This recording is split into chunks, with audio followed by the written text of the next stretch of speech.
사흘 동안 경북과 경기 등에 내린 폭우로 800건 넘는 피해가 발생했고 500여 명이 임시 대피했습니다.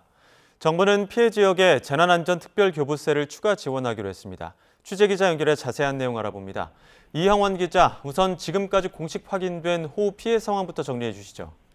네, 오늘 새벽 6시 중앙재난안전대책본부가 집계한 피해 현황입니다. 지난 17일부터 오늘까지 사흘 동안 주택과 도로 256곳이 침수됐고 572곳에서 토사와 낙석 피해가 발생하는 등 비 피해가 828건에 달했습니다. 홍수 우려에 주민들도 대피했습니다.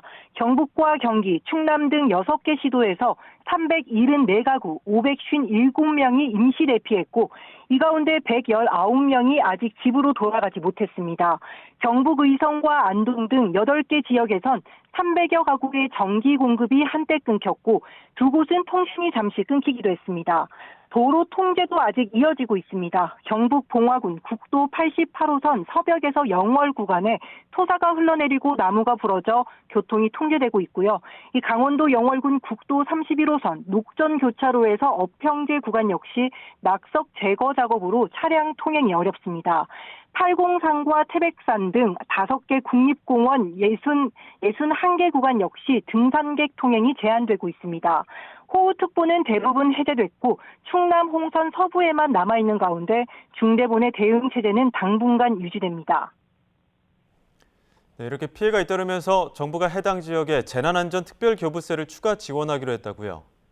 네, 행정안전부는 집중호우로 피해가 큰 경기와 강원, 경북 등 3개 지역에 재난안전특별교부세를 지원한다고 밝혔습니다.